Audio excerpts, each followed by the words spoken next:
#1 team in the country, exceptional talent, exceptional players, and senior dominated team. So we're excited, to go there and play and really come away with the victory. They did a really good job of trying to slow the game down, to really keep our offense off the field. But I thought defensively we did a really good job of limiting their points in the second half, and then offensively being able to put the ball in the end zone. So it wasn't a pure say great day stat-wise for us, but it was for us defensively, and we're excited to come away with the victory and still be in contention for this championship.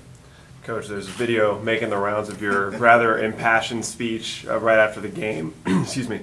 What were the emotions that led to that moment, especially after such a crazy game? Well, there's a lot that goes into that. I look at my own personal things that I've been through, low points that I've been through, and then also this program, and the low points that this program has been through as well. And when all of it hits you at once, sometimes those things happen. But I can't be more proud of our kids. Our young people are very, very resilient. They're really understanding what it takes in order to be winners, and they had the opportunity out there for them, and they took it. And it could have gone any way, but I think our guys just wanted it, and they took it from them.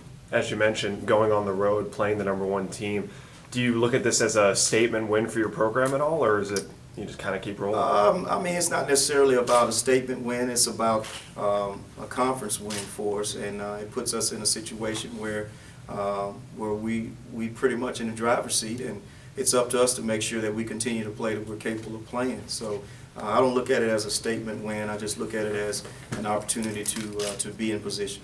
How long would you say those emotions have been brewing? I mean, you and I have talked. I think you know that. You and I have talked at length. Does that go back all the way to like Southern Miss? Like we're talking 3 years. Definitely. It goes all the way back. Definitely. What are your thoughts on maybe seeing them again in the championship? Really, that's not the focus right now. Our focus is Mississippi Valley State, and right now, we got homecoming of our own, and we got those distractions to deal with for our players. So for us, it's about making sure we remain focused and stay on track to do what we wanted to do at the beginning of the season. If you coach any other SWAC school, would you schedule Grambling for homecoming?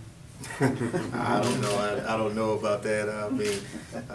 I don't know. I really can't answer that. What was the locker room like after the game, considering after you shed some tears? Well, I don't know if they knew at that particular time, but there was a lot of people shedding tears. But it was an exciting time. Our kids understand, when you go into a hostile environment and win a football game like that, that says a lot. I think we grew up a lot. What did you tell the team at halftime when they were down by 14 points? Well, basically our coaches, did what they normally do. They went and did a little adjusting, and then went and talked to our players and got them going. And then, once we came together, it was just mainly about, us winning the football game. Staying away from the mistakes that we created in the first half, and just play good football. And I thought we did a really good job of that. But this is a total team victory. When you look at offense, defense, kicking game, every particular part, all three phases, had their stamp on this particular ball game, including with the block. Is there, now you come off this emotional high of having such a great victory, now you guys come home facing a team that struggled this year. How do you get your guys to, stay focused on the course and not have such an emotional letdown, going from one team to the next that maybe isn't as great of a challenge? Well, we always look at things like a 100-meter race, and it's not about who you're running against. It's about, you and your form, and you're coming out of the blocks at a particular time, and you running your race the way you're supposed to run. So it's really not about the opponent. It's about, playing the way we're capable of playing, and that's really our focus, and I think our guys understand that, and it's up to us as coaches just to keep them there. What did you think of the defense at the end of the game? Alcorn State has the ball potentially to win it before regulation, and the defense, I believe, forced a punt, and then obviously blocking the field goal to seal the game. That's huge, and our defense has done a really good job of that. When people get in position, they've done a good job with their backs against the wall. But just to turn the tide a little bit, when you look at us in the second half, I think a lot of that goes to our strength staff with Jaworski Beckham how he's prepared our guys from January all the way up until now. Because if you look at the second half of a lot of these games, you know, it's like we're getting stronger, and we owe that to that staff also. When you see that Alcorn ran, I believe, 91 plays, Yeah. they only have 28 points. What do Yeah. you think of that when you see that? Or- Yeah, well, that means they had a lot of bullets, you know, and we want to initially try to stay away from that.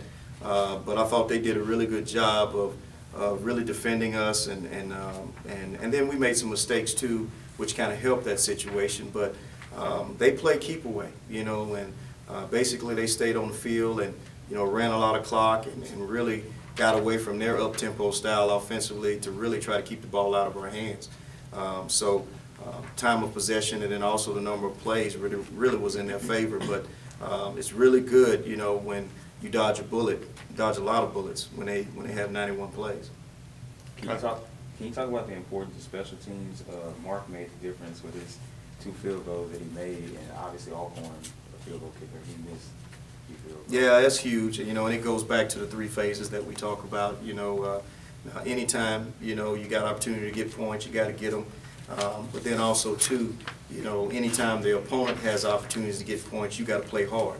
And, you know, a lot of times teams don't look at, you know, field goal block as another play. But our staff does a really good job of understanding that's another opportunity to keep them from scoring. So it doesn't matter if they score a touchdown or if they're in field goal range. It's still an opportunity to keep them from getting points on the board. It's a defensive play for us. Kind of going off what Patrick said, but the next 3 opponents have a combined 4-15 record. Is there any concern that the players might not be able to get up for these next couple games, especially all the energy that was exuded Saturday? No, I don't think this staff will allow that. We have a veteran staff, you know, with our coaching staff, and you know, we're pushing it to the metal. And for us, it's not about who we're playing. It's about us playing a complete football game in all 3 phases. And we understand that you can have trap games and all this kind of stuff, but you know, we got our sights set and we got to go. And that's just the way we feel about it. Leading up to this Alcorn game, was it practice as usual, anything special, or just normal practice? Well, you could tell that practice was a little bit, you know, a little more intense. You know, coaches was going at it, players was going at it.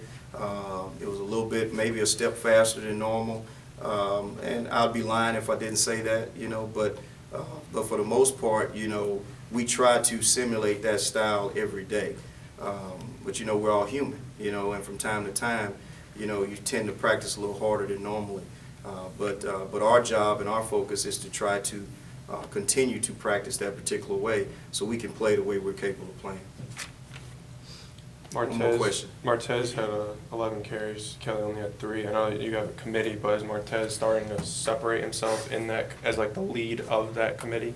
I don't think so. I just think it's in the flow of the game. You know, sometimes, you know, Kelly will have a lot of carries, and sometimes Martez will have a lot of carries. I think Coach Dooley could probably answer that a little bit more than myself, because it's basically, you know, what he has a mind of doing. You know, there are times when we want to spread people out and get Martez in space and allow him to use his speed and athleticism, but then there's also those times where we want to tighten things up and really become the bruising style offense and try to run the football vertically. So I think the plan may have had something to do with that. It's really not him separating himself. It's just a matter of the plan when we were going against Alcorn State.